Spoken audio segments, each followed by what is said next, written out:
You know those little everyday mysteries? Things you see all the time, but maybe don't think twice about.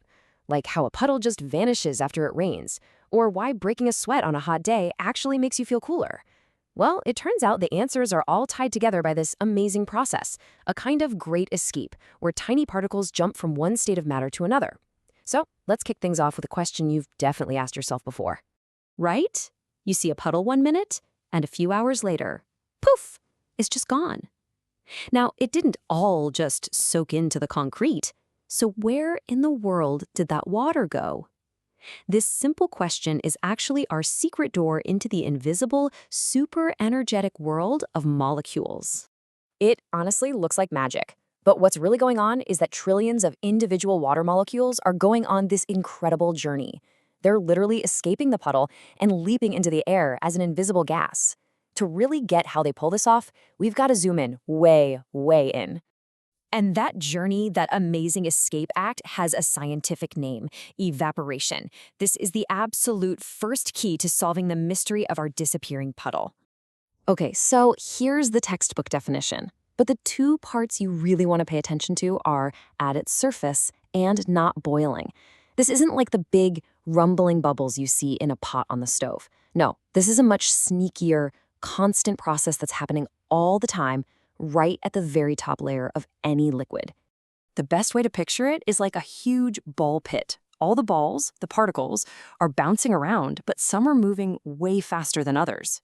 And right at the surface, the most energetic, fastest moving particles have just enough oomph to break free from the pull of all their neighbors and launch themselves into the air. That's the great escape right there. And here's where it gets really cool. Literally. If all the fastest, most energetic particles are the ones leaving, what does that do to the ones left behind? Well, their average energy has to go down. And since temperature is just a measure of that average energy, the liquid that's left over actually gets colder. This is exactly how sweating works. That moisture on your skin evaporates, taking a bunch of your body heat with it and leaving you feeling cooler. It's like your body's own personal air conditioner. Okay, so that's a puddle out in the open where the escapees can just fly away and never come back. But what if we trap them? What happens if this whole evaporation thing happens inside, say, a sealed water bottle? This really lays out the key difference. On the left, in an open system like our puddle, the particles escape and they are gone for good. But on the right, you slap a lid on it, and now those escaping particles have nowhere to go. They get trapped as a gas, or what we call a vapor, in that little space of air above the liquid. And believe me, that changes everything. So inside that closed container, this incredible dance starts to happen. First, just like before, particles start evaporating. But as they build up in that little space, they start bumping into the walls and creating pressure. Now eventually, some of those vapor particles are going to smack back into the surface of the liquid, lose their energy, and get recaptured. That's called condensation. And after a while, the system finds this perfect balance point, where the rate of particles escaping is exactly equal to the rate of particles returning. That's what we call equilibrium. And this is a super important point. This isn't a state where everything just stops. It's a dynamic equilibrium. Particles are constantly jumping out, and just as many are constantly jumping back in. The two processes are happening at the exact same rate.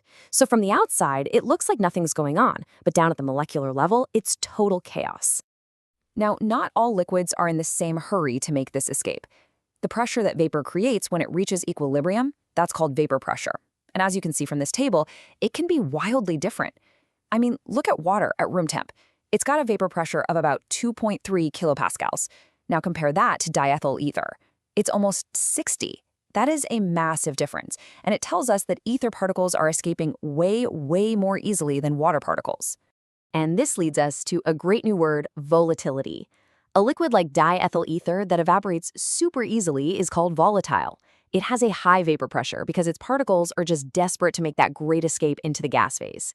Water, on the other hand, with its low vapor pressure, is the least volatile of these three. So far, we've just seen particles escaping from the surface. But what if we could give the liquid so much energy that all the particles could get in on the action, not just the ones at the top?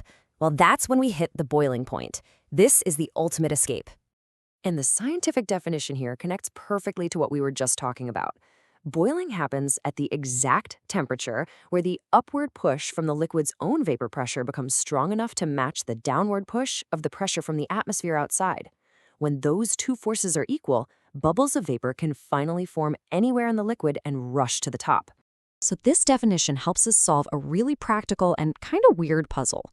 If you've ever tried to cook something like pasta at a really high altitude, you know it seems to take forever. But why?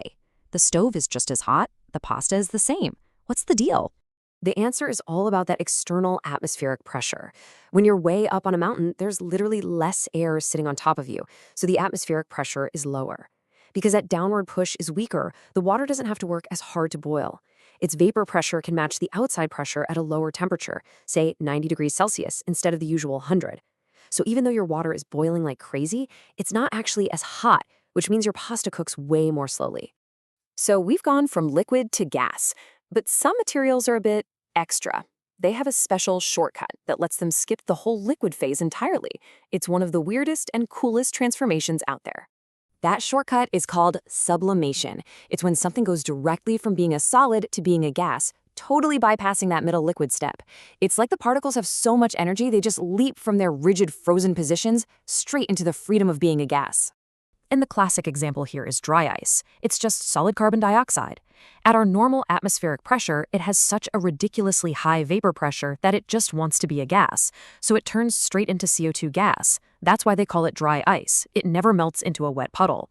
And as it sublimes, it sucks up a ton of heat, which makes it perfect for shipping things you want to keep frozen without getting them all wet.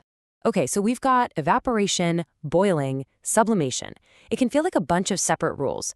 But what if I told you there was a master map, a single chart that shows how all of these changes are related to each other based on the conditions? Well, there is. It's called a phase diagram. Think of it like a treasure map for matter. You just pick a temperature on one axis, a pressure on the other, and wherever they meet on the graph, boom, it tells you exactly what state that substance is in, solid, liquid, or gas. And those lines between the zones, those are the boundaries where the great escape, the phase change, actually happens. Now, when we look at the phase diagram for water, it shows us something really counterintuitive. We all know how to melt ice, right? You turn up the heat. But this map shows there's another way. What if you keep the temperature below freezing, but you just squeeze the ice really, really hard? Could you actually melt it just with pressure? And the answer is a resounding yes, and it's the secret behind the magic of ice skating. The blade of a skate is incredibly thin, right? So it focuses the skater's entire body weight onto this tiny, tiny line. That creates an immense amount of pressure. And right under that blade, the pressure is so intense that it actually forces the ice to melt, even if it's freezing cold. This creates a microscopic film of liquid water, which acts as a perfect lubricant and lets the skater just glide across the surface. How cool is that? So there you have it. From a puddle that just disappears to the physics that lets a skater glide on ice, it all comes back to this constant dance of particles, governed by pressure and temperature. It really leaves you with a final thought, doesn't it? If a simple change in pressure can literally turn solid into liquid, what other incredible, everyday phenomena are being driven by these powerful hidden rules of matter?